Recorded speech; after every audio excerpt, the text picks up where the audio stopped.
bandom atrasti to, ko mums labiausiai reikia. Ieškojom meilės, grožio, gėrio.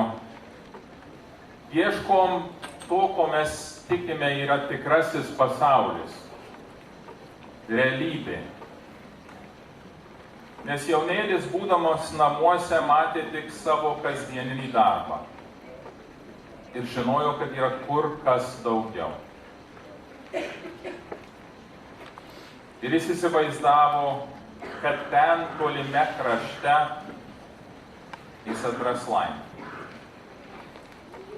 Ir išėjo, kaip ir mes visi kadaise išeiname ieškoti savo laimės.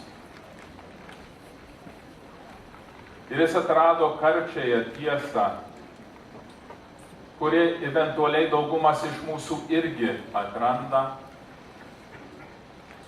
Tai ta laimė nėra ten, kur visi blizgučiai, kur visi mums perša, kad tai yra tikrasis pasaulis.